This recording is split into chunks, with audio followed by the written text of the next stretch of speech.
রাসূল সাল্লাল্লাহু আলাইহি সাল্লাম বলেন, যারা ঠিক মতো নিয়ম মতো সালাত আদায় করে না তারা ফেরাউনের সাথে থাকবে। পৃথিবীতে সবচেয়ে বড় বদ মানুষ ফেরাউন। অনেকে আল্লাহ বলে দাবি করেছে। Charles Darwin, Hume, Hegel, Haeckel, Lenin, Karl Marx, Engels, আব্রাহা, আবু জাহাল, আবু লাহাব, দাকিয়ানুস, ডিকেটিস, সক্রেটিস, নমরুদ, ফেরাউন, সাদ্দাদ, কারুন, অনেকে আল্লাহ বলে দাবি করেছে, তবে ফেরাউনের মতো নোংরা দাবি কেউ করেনি। মিশর জাদুঘরে ঢুকে বারবার বলছি, মোহাম্মদ, ফেরাউনের লাশ কোথায় সেখানে চলো। 150 পাউন্ড দিয়ে টিকিট করে ভিতরে ঢুকেছি ফেরাউনকে দেখার জন্য। দীর্ঘ সময় কাটার পরে ফেরাউন কোথায় আছে খুঁজে পাওয়া যায় না। জিজ্ঞাসা করো, জিজ্ঞাসাতে বোঝা গেল আরো 300 পাউন্ডের টিকিট করে ঢুকতে হবে, সেটা এইদিকে। তো টিকিট করার পরে ভেতরে গেলাম, দেখি 12 জন লাশ, প্রায় সবাই একই, 19-20 বোঝা যায় না। একটা লাশের পাশে লেখা আছে আল ফারার আসলি, এ হচ্ছে আসল ফেরাউন। যদিও আমি খুব একটা নিশ্চিত বিশ্বাসী নই, কেননা যেখানে ফেরাউন ডুবে গেছে বলে তারা সাইনবোর্ডে লিখে রেখেছে। আমি বক্তব্যে যখন বলেছি জায়গাটা না দেখার আগে, তখন আমার কাছে একটা অস্পষ্ট ছিল। আমি বলেছি কাল আসহাবু মুসা ইন্নাল্লাহ মুদরাকুন, মুসার সঙ্গী সাথী বললেন আমরা বন্দী, ফেরাউন আমাদেরকে ধরে নিয়েছে। কেন? ডানে ফেরাউন, বামে ফেরাউন, পিছনে ফেরাউন, সামনে সাগর। মুসা আলাইহিস সালাম দৌড়িয়ে পালাচ্ছিলেন, পালাতে পালাতে সামনে সাগর পড়েছে। তো এখন ডান দিকে বাম দিকে পিছন দিকে ফেরাউন আছে, সামনে সাগর, বাঁচার কোনো পথ নেই। তাই সাহাবীগণ বলছেন আমরা আটকা পড়েছি। তখন মুসা আলাইহিস সালাম বলছেন কাল্লা, কখনো নহে, অসম্ভব হতে পারে না, মুসা আমাকে ধরতে পারো না। বলো কি তুমি? ইন্না মাইয়া রাব্বি, আমার সাথে আমার প্রতিপালক রয়েছেন, সেদিনই তিনি আমাকে পথ দেখাবেন। তোমরা বলো কি ফেরাউন আমাকে ধরে নিবে? মানে কাল্লা, কখনো নহে, অসম্ভব, এটা হতে পারে না, ফেরাউন আমাকে ধরতে পারে না। কেন? ইন্না মাইয়া রাব্বি, আমার সাথে আমার প্রতিপালক রয়েছে, সেদিনই তিনি আমাকে পথ দেখাবেন। মুসা নিজেও জানেন না পথ কি হতে পারে, কোনো পথই নাই। পথ কি আছে? কোনো পথই নাই। সামনে কুলজুম সাগর, যার শুরু শেষ বোঝা যায় না। কিসের বলছেন যে অসম্ভব হতে পারে না আমাকে ফেরাউন ধরতে পারেন? এটা তার ইমান, এটা তার ইমান, তার ইমান বলছে ফেরাউন আমাকে ধরতে পারেন, এটা অসম্ভব। তা আমার একটু বুঝতে বাকি ছিল। আমি আয়াতের উপরে বলেছি, সেই জায়গাটা যদি ঠিক হয়, তো এখন দেখা যাচ্ছে যে কুলজুম সাগরের পাশ দিয়ে দৌড়াচ্ছেন আর পিছনে পিছনে ফেরাউন আসছে। এবার হঠাৎ করে সাগরের পাশে পাহাড় হলো এরকম মুখের উপরে, এই পাহাড়ের উপরে উঠা যাবে না। তাহলে এখন ডান দিকে আছে সাগর, মুখের উপরে আছে পাহাড়, বাম দিকে আছে ফেরাউন, পিছন দিকে আছে ফেরাউন, মানে চলে এসেছে। আবার এখানেই ফেরাউনকে পাওয়া গেছে, সেখানে তার সাইনবোর্ডে লেখা আছে আল্লাহ আলাম। লাশ দেখে তেমন বোঝা যায় না, তবে মাথার পিছনের দিকের চুলটা মনে হচ্ছে যে পেকে সাদা হয়ে আছে, এখনো চুল আছে। অন্যান্য লাশের তেমনটা বোঝা যায় না।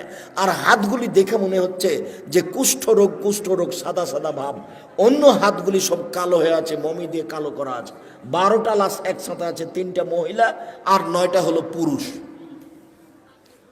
মিশর জাদুঘরে। সম্মানিত দিনী ভাই বোন, সবচেয়ে বদ মানুষ ফেরাউন। পৃথিবীর ইতিহাসে ফেরাউন যত বড় বদ, এত বড় বদ পৃথিবীর ইতিহাসে কেউ নেই। ফেরাউনই বলেছিল আনা রব্বুকুম আলা, আমি হচ্ছে তোমাদের সবচেয়ে বড় প্রতিপালক আল্লাহ। ফেরাউনই বলেছিল মা লিম তালকুম মিন ইলাহিন গায়রি, মূসা আমি ব্যতীত আর কোনো মাবুদ আছে কথা আমি জানি না। ফেরাউনই বলেছিল লাইলিত তাখাস্তা ইলাহান গায়রি লাজালান্নাকা মিনাল মাসজুনিন, মূসা যদি আমাকে বাদ দিয়ে আরো কাউকে আল্লাহ বলে দাবি করো, আমি ফেরাউন তোমাকে জেলখানায় বন্দি করে দেব। ফেরাউনের ভাষা অনেক কঠিন। পৃথিবীর ইতিহাসে সবচেয়ে বদ মানুষ ফেরাউন। আল্লাহর নবী বলছেন যারা নামাজ পড়বে ঠিক মতো পড়বে না তারা ফেরাউনের সাথে থাকবে। কি করতে পারি আমি, কি আপনাকে আমি বলতে পারি? রাসূল সাল্লাল্লাহু আলাইহি ওয়াসাল্লাম বলছেন আলী, কতগুলি লোক বের হবে আলী, তারা বেশি বেশি সালাত আদায় করবে, বেশি বেশি সিয়াম পালন করবে, বেশি বেশি তাসবিহ তাহলিল জিকির আজকার করবে। তোমাদের ইবাদত তাদের কাছে কিছুই নয়। আলী শোনো, ইন্নাহুম তাজিদুনা, তোমরা যদি তাদের পাও ফাকতুলহুম, তাদের কুরবানি করো, ওয়াইনাম লাযরাবান কাতালাহুম, যারা তাদের হত্যা করতে পারবে তারাই সবচেয়ে বেশি নাকি পাবে। ওরা সবচেয়ে বেশি বড় নামাজি, তারা বেশি বড় রোজাদার, তারা তাসবিহ গণনা করে বেশি, মেশিনে তাসবিহ গণনা করে, মেশিনে তাসবিহ। এই ছেলে, কিসে তাসবিহ গণনা করতে হবে? আঙ্গুলে। কেন? আঙ্গুল বিচার মাঠে সাক্ষী দিবে, কথা বলবে। মুরব্বী আব্দুর রাজ্জাক, শোনো বাবা, আমি মুরব্বী মানুষ, আমার বয়স ৮০, আমি যদি আঙ্গুলে তাসবিহ গণনা করি খালি আমার ভুল হয়, তো আমি কি তাসবিহ দানায় তাসবিহ গণনা করতে পারি? না। মরা পর্যন্ত যদি একদিনও ঠিক না হয় তবু নেকি পাবেন। কেন? আঙ্গুলে তাসবিহ গণনা করা কার নির্দেশ? মুহাম্মদ সাল্লাল্লাহু আলাইহি সাল্লামের। আমি ঠিক করলাম কি ভুল করলাম আমি তার নিজে থেকে করিনি। তাসবিহ দানায় তাসবিহ গণনা করলে তাসবিহ কথা বলবে না, মেশিন কথা বলবে না। রাসূলকে অপমান করে জান্নাত কেনার চেষ্টা করিয়েন না।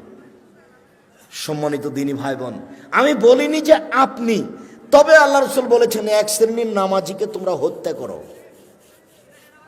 হাদিস বুখারী মুসলিম। এই হাদিস বুখারীতে 18 বার এসেছে। এই হাদিস বুখারীতে কতবার এসেছে? 18 বার এসেছে।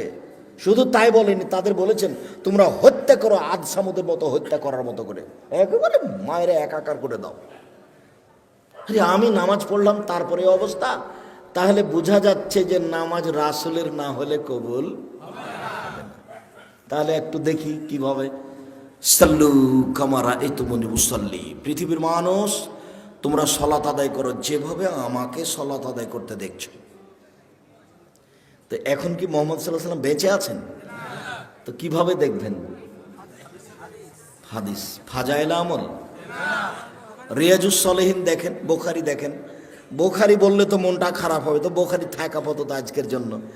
আজকের জন্য কি দেখতে বলছি? রিয়াজুস সালেহিন, একটা হাদিসের কিতাব, সবই হাদিস আর দু একটা করে আয়াত দেওয়া আছে, সবই হাদিস সহিহ। আপনি রিয়াজুস সালেহিনের সালাত দেখেন, 1 মিনিট।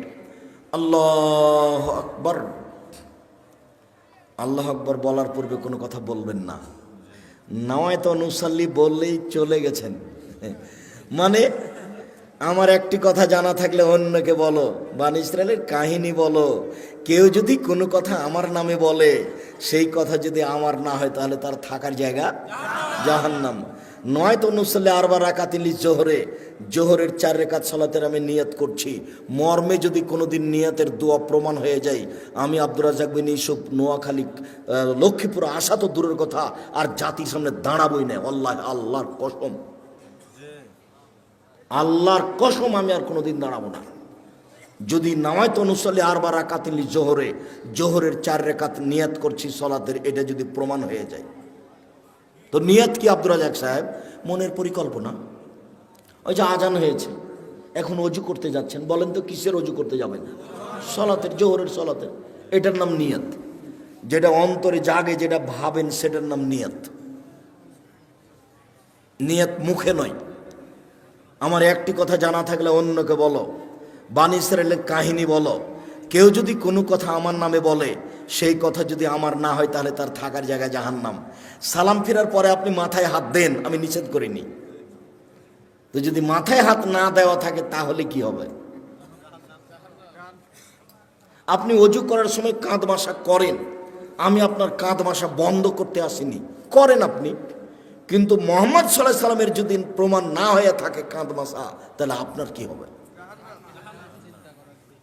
তাহলে আপনি বিবেচনা করে দেখেন, হুজুরকে বলেন, আপনি তো খুব ভালোবাসেন, আপনারা সমাজের দায়িত্ব পালন করেন, হুজুরকে মাঝে মধ্যে দাওয়াত দেন, খাওয়ারও দেন। বলবেন আগামীকালকে, আহমদ মাওলানা সাহেব আপনাকে আমরা খুব ভালোবাসি, বেশ ভালো মন্দ বাড়িতে হলে আদর করে খাওয়ায় বটে, দয়া করে কাঁধ মাসা করার হাদিসটা উল্লেখ করবেন। আবু হুরায়রা রাদিয়াল্লাহু তাআলা আনহু বলেন, রাসূল সাল্লাল্লাহু আলাইহি সাল্লাম বলেছেন, অজু করার সময় কাঁধ মাসা করতে হবে। আবু দাউদ হাদিস নাম্বার এত, হাদিসটি সহিহ। সহিহ কেন বলতে হবে? এই জন্য যে আব্দুর রাজ্জাক সাহেব বলেছেন এ দেশে নাকি প্রায় 3 লক্ষ জাল হাদিস আছে। এইটা তো আবার সেটা নয়, এইটা আবার সেটা হলে তো বেকায়দা হয়ে যাবে।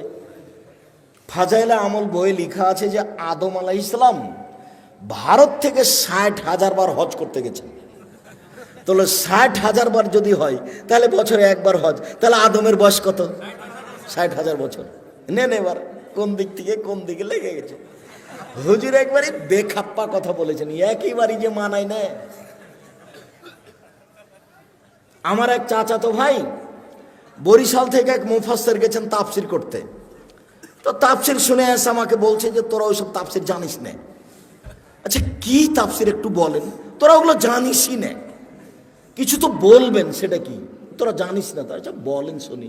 তো বলছে শোনো, আদম আলাইহিস সালাম ঘুম থেকে উঠে দেখছেন পাশে একজন সুন্দরী মহিলা, তো হাত বাড়ালছেন। তখন ফেরেশতা বলছেন থামেন। তো আদম আলাইহিস সালাম বলছেন কেন? বলে মোহর দিতে হবে। মোহর কি? বলে মুহাম্মদ সাল্লাল্লাহু আলাইহি সাল্লামের উপরে 1000 বার দরুদ পড়ে দিতে হবে।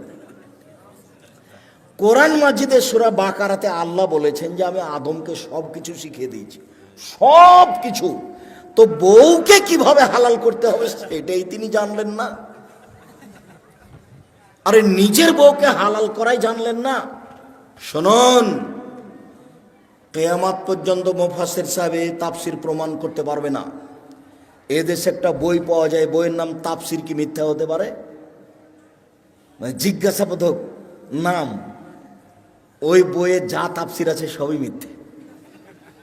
বইয়ের নাম কি? তাফসির কি মিথ্যা হতে পারে? কোনোদিন দেখেছেন বইটা? জি, এইখানে আছে কি না আমি তা জানি না, বাড়িতে থাকতে পারে। বইয়ে যা তাফসির আছে সবই মিথ্যে। আইয়ুব আলাইহিস সালামের শরীরে পোকা হয়নি, ওই কথা মিথ্যে। দাউদ আলাইহিস সালাম কারো স্ত্রীকে দেখে পাগল হননি। এত বড় নবী আর একজনের বউকে দেখে যদি পাগল হয়ে যায় তাহলে নবী নন। এটা কোনো কথা হলো নাকি? আইয়ুব আলাইহিস সালামের স্ত্রী, একজন নবী মানুষের স্ত্রী আরেকজনের সাথে জিনা করে ধরা পড়ে যাবে? এত বড় আল্লাহর কাজ ঠেকানোর প্রয়োজন হয়ে গেছে? শুনুন, আল্লাহু আকবার বলে সালাত আরম্ভ করবেন। সুন্দর করে ওযু করে নেন।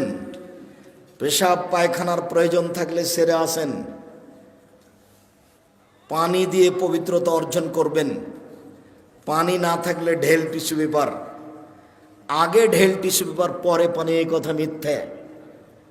আপনার টয়লেটে দেখছি খালি টিস্যু পেপারের বালতি। আগে ঢেল টিস্যু পেপার পরে পানি, এই কথা মিথ্যে।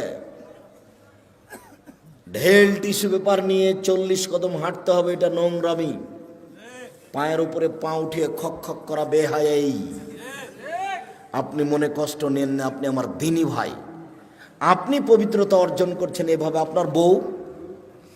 আপনার বউকে 40 কদম হাঁটান দেখি, আপনার বউ ঢেল নিয়ে হাঁটুক দেখি। তো আপনার বউ যদি ঢেল নিয়ে 40 কদম হাঁটায় আর পায়ের উপরে পা উঠায়, তাহলে আপনাকে দেখতে কেমন লাগবে? তাহলে আপনাকে মহিলাটাকে দেখতে যেমন যেমন লাগবে, মহিলাটা আপনাকে দেখতে তেমন তেমন লাগে। এরকম কাজ ধর্ম হতে পারে না। আপনাকে আরো বলছি, 40 কদম পরে আপনি টিস্যু ফেলেন, মনে হবে পেশাব আসলো। 40 কদম নয়, 40 দিন পরে যদি ফেলেন তবুও মনে হবে। কেন? এটা আপনার ধারণা হয়ে গেছে। সহজ পথ, পেশাব হয়ে গেছে, পানি দিয়ে পবিত্রতা অর্জন করেন, হাতটা মেজে নেন। এখন যদি মনে হয় যে 1 ফোঁটা পেশাব আসলো, তাহলে ওযু করার সময় একটু পানি এলে লজ্জাস্থানে সামনাসামনি এভাবে ছিটিয়ে দেবেন। বুঝাতে পারিনি? বাস, পবিত্রতা শেষ। আর ভিতরে এটা ধারণা করতে হবে না। ধারণা করলেই 40 কদম পরে যদি টিস্যু ফেলেন তবু মনে হবে। ওই পথই যায় না, বিপদ। আল্লাহু আকবার। ডান হাতের কবজি বাম হাতের কবজির উপরে রাখবেন। দুই পায়ের গোড়ালি জমা করবেন না।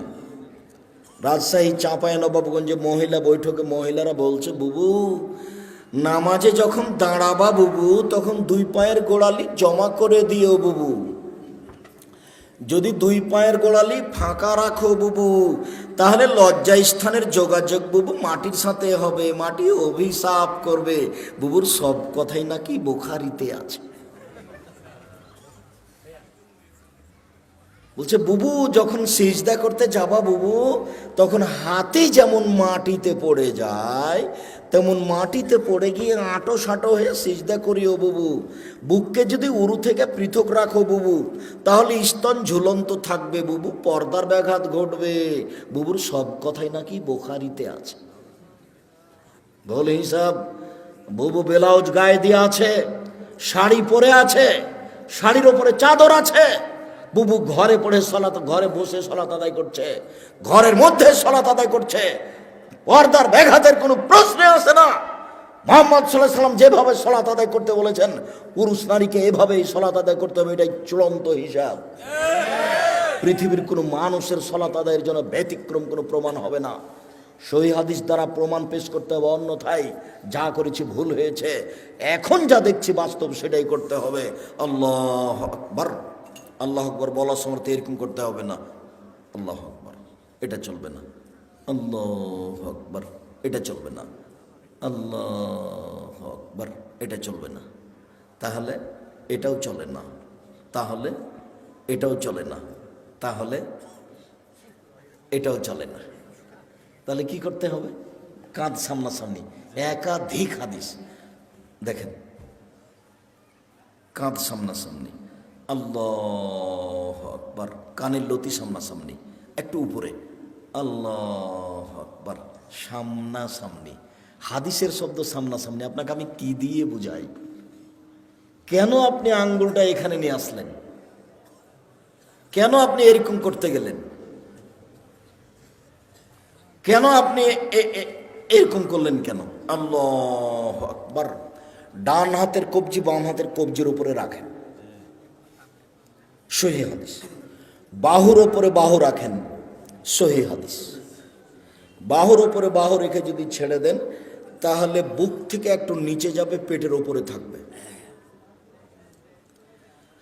আর কবজির ওপরে কবজি রেখে বুকের ওপরে রাখেন, 5টা সহিহ হাদিস। কবজির ওপরে কবজি রেখে একেবারে ছেড়ে দেন নাভির নিচে, 3টে জাল ও জয়ীফ হাদিস।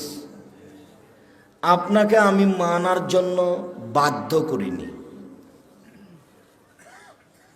তবে কেউ যদি বলে যে নিচেও বাঁধা যাবে তো তাকে বলবেন যে জীবনে কোনোদিন উপরে কি বেঁধে দেখেছেন? কথা বুঝাতে পারিনি, বলেই দেখেন আপনি। আমি কোনোদিন মাযহাব নিয়ে আলোচনা করিনি। আমাকে যদি কেউ জিজ্ঞাসা করেছে মাযহাব মানা যাবে কি, তখন আমি বলেছি বিচারের মাঠে আল্লাহ যদি ইমাম আবু হানিফা রাহিমাহুল্লাহকে বলেন যে তুমি কি কাউকে বলেছিলে যে আমাকে মেনে চলো, তাহলে ইমাম আবু হানিফা যদি বলেন না না না না আমি কাউকে মানতে বলিনি, তাহলে আপনার কি হবে? আমি উত্তরে এইটা বলেছি, আমি মানা যাবে না যাবে এই কথা বলিনি। ওনাকে যদি আল্লাহ জিজ্ঞাসা করেন তো উনি কি বলবেন সেটা। আর আপনাকে আমি বলেছি যে 4টা মাযহাব মানতে হবে, এটা আপনি বলছেন, আর চিরদিনই একটা মানলেন, তো আর একটা আপনার এত বড় শত্রু হলো কেন? আর একটা মেনে দেখলেন না একদিন? তাহলে বোঝা যাচ্ছে যে সংকীর্ণতা ভিতরে বিরাজ করে, যার কারণে আমি দল করতে নিষেধ করি। কোনো দল কোনো সংগঠন কোনো কিছু করবেন না। এনারা যারা মঞ্চে বসে আছেন তারা যদি কেউ আওয়ামী লীগ হয় তাহলে বিএনপিকে দেখতে পারেন না, যারা বিএনপি তারা আওয়ামী লীগকে দেখতে পারেন না। এটা হলো দলের প্রতিক্রিয়া। আমি বলেছি যে 2 বোন একসাথে জন্ম নিয়েছে, যমজ, খুবই সুন্দরী, খুবই ভদ্র, নম্র, দেখতে সুন্দরী, ভালো পড়াশোনা করেছে। তো একজনের বিবাহ হয়েছে আওয়ামী লীগ লোকের সাথে, একজনের বিবাহ হয়েছে বিএনপির লোকের সাথে, তারা এখন কথা বলে না।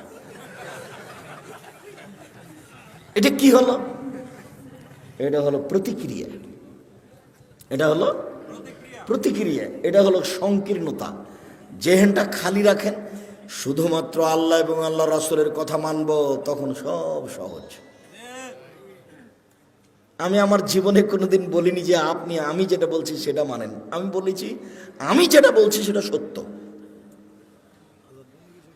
তবে মানুষ শেষে যদি আমার কোনো জায়গাতে ভুল দেখা যায় তাহলে আমি ছেড়ে দিতে বাধ্য থাকবো, আমি তো আর ফেরেশতা নই। আল্লাহু আকবার। হাত বেঁধে সানা সুবহানাকা আল্লাহুম্মা ওয়া বিহামদিকা ওয়া তাবারাকা ইসমুকা ওয়া তাআলা জাদ্দুকা লা ইলাহা গায়রুক বলতে পারেন। আল্লাহুম্মা বা'id বাইনি ওয়া বাইনা খাতায়ায়া কামা বা'আদতা বাইনাল মাশরিক ওয়াল মাগরিব। খুব গুরুত্বপূর্ণ দোয়া বলতে পারেন। আউযু বিল্লাহি মিনাশ শাইতানির রাজিম। বিসমিল্লাহির রহমানির রহিম। আলহামদুলিল্লাহি রাব্বিল আলামিন। বিশ্বজগতের প্রতিপালকের প্রশংসা। আর রহমানির রহিম, তিনি হচ্ছেন পরম দাতা দয়ালু। মালিক ইয়াউমিদ্দিন, তিনি হচ্ছেন বিচার দিনের মালিক। ইয়াকা না'বুদু, একমাত্র তোমার ইবাদত করি। ওয়া ইয়াকা নাস্তাইন, একমাত্র তোমার কাছে সাহায্য চাই। ইহদিনাস সিরাতাল মুস্তাকিম, তুমি আমাকে সোজা পথ দেখাও। সিরাতাল লাযিনা আন'আমতা আলাইহিম, ওই পথ তুমি দেখাবে যাদের ভালোবেসেছো। গায়রিল মাগদুবি আলাইহিম ওয়ালাদ দাল্লিন, ওদের পথ দেখাও না যারা ভ্রান্ত। যাদের উপরে তুমি অসন্তুষ্ট হয়েছ তাদের পথ তুমি দেখাও না। আমিন। দীর্ঘ সময় ধরে তোমার দরবারে যে প্রার্থনা করলাম সেই প্রার্থনা তুমি কবুল করো। মনে রাখবেন সম্মানিত দিনী ভাই বোন, দুয়ার জগতে সবচেয়ে ব্যতিক্রম দোয়া হলো সূরা ফাতিহা। আমার বুঝি, আমি যেটুকু ভাঙাচোরা কোরআন হাদিস বুঝি, তাতে সূরা ফাতিহার চেয়ে পৃথিবীতে দামি কোনো দোয়া নেই। আর একটা মনে রাখবেন, খুব প্রশংসা প্রিয়, খালি আলহামদুলিল্লাহ বললেই খুশি। আলহামদুলিল্লাহ, ওই জন্য আল্লাহ রাসূল বলছেন আফজালু দুআয়ে আলহামদুলিল্লাহ, সবচেয়ে উত্তম দোয়া কি? আলহামদুলিল্লাহ। আলহামদুলিল্লাহ বলার পরে বলছে আকাশ জমিন ভর্তি নেকি দিয়ে দিলাম। যা কত নেকি দিয়ে না আলহামদুলিল্লাহ। এই জন্য তাসবিতে দিয়ে দেওয়া হয়েছে আলহামদুলিল্লাহ আলহামদুলিল্লাহ আলহামদুলিল্লাহ, মানে খুবই খুশি, খুব প্রশংসা প্রিয়।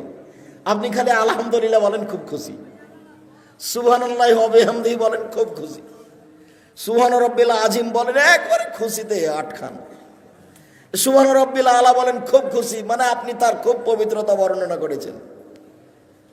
প্রশংসা করে কিছু চাইলে দিয়ে দিবেন, নাও কি দিবেন নাও, আমি খুশি হয়ে গেছি। প্রশংসা করে শুরু করেছেন, এক সমস্ত প্রশংসা তোমার,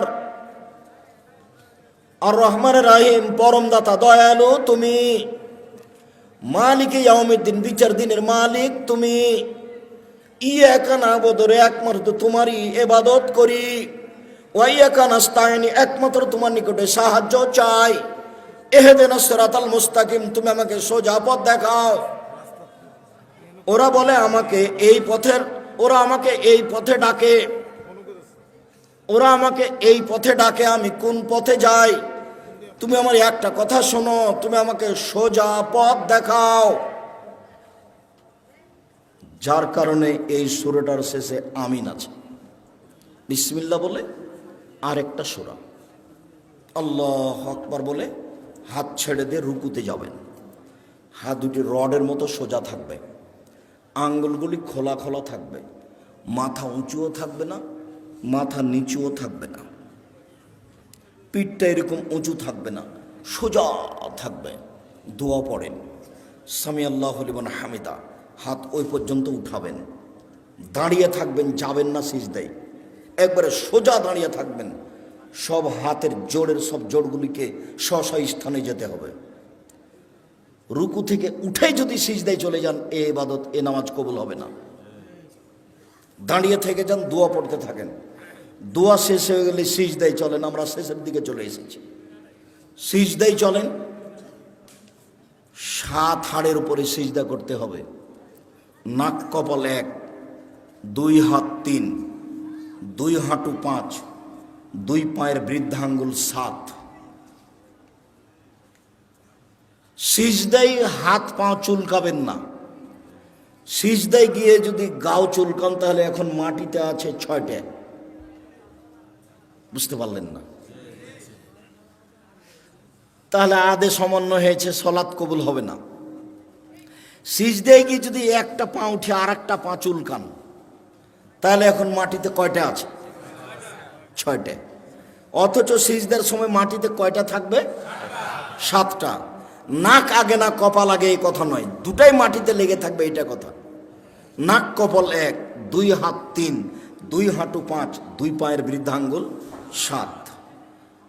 হাত দুটির আঙ্গুল জমা জমা করে কানের পাশে রাখবেন, কনুইকে এভাবে উঠে রাখবেন, পেটের নিচ দিয়ে যেন ছাগলের বাচ্চা পার হতে পারে, সহিহ হাদিস। নারী পুরুষ সবারই একই হুকুম, কোনো পার্থক্য নেই। সিজদা থেকে উঠে দোয়া পড়েন, আবার সিজদাই যান, উঠে আসেন, এ হলে 1 রেকাত, আরও 1 রেকাত, এ হলো 2 রেকাত। আত্তাহিয়াতুর বৈঠক হলে পায়ের পাতার উপরে বসবেন।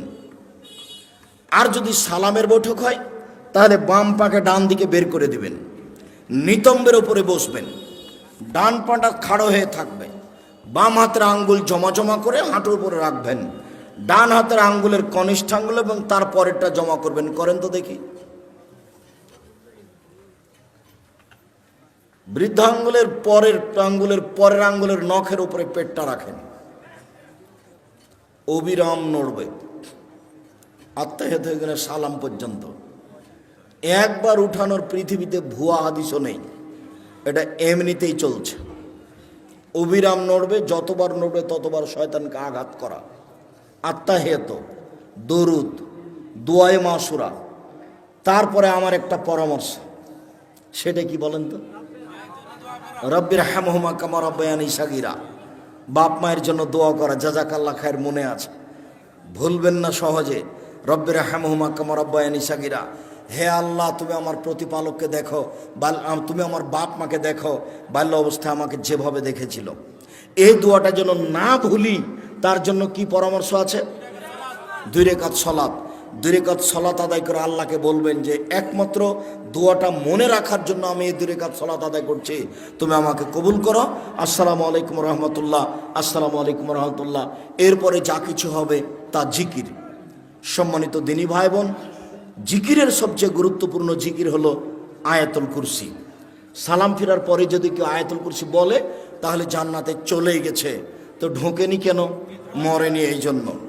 সম্মানিত দিনী ভাই বোন, আলোচনার শেষে এসে আপনাদের সাথে জরুরি কয়েকটি কথা। তার প্রথম কথা হচ্ছে, আমার মনে হয় এই পর্দাটা যখন আমি উঠেছিলাম তখনই খুলে ফেলতে হতো। পর্দার বাহিরে যারা আছে তারা বুঝতে পারে না যে আমাদের কথার কারণে তাদের অসুবিধা হচ্ছে নাকি, যার কারণে তারা নিয়মিত কথা বলার চেষ্টা করলো, যেটা আমরা পছন্দ করিনি। যা হোক, অনেক দূর থেকে আসার পরেও তারা আমাদের কথাকে মূল্যায়ন করার অনেকে প্রয়োজন মনে করলো না। এটা তাদের অযোগ্যতা, এটা তাদের বিদ্যা বুদ্ধি না থাকার প্রমাণ। কেননা আমরা খুব জোরালোভাবে পেশ করেছি, আমরা জাতির সামনে একটা বাক্য অগ্রহণীয় বলি না। কাজেই কেউ বুদ্ধিমান তারপরে আমাদের কথা শুনবে না, উপেক্ষা করে গল্প করবে, এমনটা হতে পারে না। কেউ কোনোদিন এরকম জায়গাতে টিকতে পারেনি, আজও টিকার কোনো পথ নেই। দ্বিতীয় জরুরি কথা আপনাদের সাথে এই, জামিয়া সালাফিয়া ডাঙ্গিপাড়া পবা রাজশাহী, জামিয়া সালাফিয়া রূপগঞ্জ নারায়ণগঞ্জ ঢাকা, জামিয়া সালাফিয়া 6 মাইল বাবুগঞ্জ বরিশাল, জামিয়া সালাফিয়া তেঘরা বিরল দিনাজপুর, জামিয়া সালাফিয়া সিলেট, জানি না চট্টগ্রামে কখন হবে, তবে নোয়াখালীতে পরিকল্পনা চলছে। লক্ষ্মীপুরের লোকেরা অনেকে দাবি রেখেছে, এখন আমি চূড়ান্ত হিসাব পেশ করিনি, অপেক্ষায় আছি। ভাবছিলাম নোয়াখালী, মেন নোয়াখালীতে হোক, তাহলে সব জেলার জন্য সহজ হবে। শেষ পর্যন্ত যদি নাই হয় তাহলে লক্ষ্মীপুরে হিসাব থাকতে পারে। মর্মে সকল দিনী ভাই বোনকে আমি জামিয়া সালাফিয়ার জন্য আন্তরিকভাবে দোয়া করার জন্য অনুরোধ জানাচ্ছি। আমার মনে বড় স্বাদ, এদেশের মাটিতে আমি উন্নত মানের প্রতিষ্ঠান গড়ে উন্নত মানের বাংলা, ইংরেজি, আরবি শিক্ষাদানের মাধ্যমে অন্যায়ের বিরুদ্ধে লড়ব, মুখে কলমে মিডিয়ায়। ইনশাআল্লাহ আমি লড়ব ইনশাআল্লাহ। সম্মানিত দিনী ভাই বোন, মর্মে আপনাদের সামনে জামিয়া সালাফের পক্ষ থেকে মুখে যেমন বলি তেমন একটা কলম পেশ করতে চাই আপনাদের সামনে। সেটা হলো মাসিক আল ইতিসাম পত্রিকা। তাতে আছে 10 জন মুফতি, তাতে আছে 10 জন গবেষক, তাতে আছে 14 জন কর্মচারী। ব্যয়বহুল খরচের পত্রিকা মাসিক আল ইতিসাম পত্রিকা। 50টা প্রশ্নের উত্তর থাকে। সব দিনই ভাই বোনকে আজকে শুধু নয়, নিয়মিত একটা করে পত্রিকা সংগ্রহ করার জন্য অনুরোধ জানাচ্ছি। আর আবদুল্লাহর বই লেখা রিজিক, ব্যতিক্রম বই রিজিক, সম্ভবত দাম 77 টাকা। আপনার রুজিতে বরকত হয় না কেন? বা রুজি বেশি হবে কি করে? হাদিস ভিত্তিক অনেক দলিল পেশ করেছে আব্দুল্লাহ। বইয়ের নাম রিজিক। আব্দুল্লাহর বইটায় যদি থাকে মিন্নাতুল বারি আছে কিনা আমি জানি না। বাংলার ব্যতিক্রম ব্যাখ্যা মিন্নাতুল বারি। আরবি ভাষাতে এমানের ব্যাখ্যা বের হয়েছে তা আমার জানা নাই। এই হিসাবে ব্যতিক্রম বুখারীর ব্যাখ্যা মিন্নাতুল বারি। আমি খাকসার, আমার তেমন কিছু নেই আজকে, তবু তাওজিহুল কোরআন তাফসির ব্যতিক্রম পদ্ধতিতে তাফসির লেখা আছে। তাওজিহুল কোরআন, তাওজিহুল কোরআন আর দোয়ার বই, প্রায় 40টি সহিহ হাদিস আছে হাত তুলে দোয়া করার। কিছু জয়ীফ হাদিস আছে, 16টি স্থান আছে কোথায় কোথায় হাত তুলে দোয়া করতে হবে। আপনারা বইগুলি সংগ্রহ করতে থাকেন।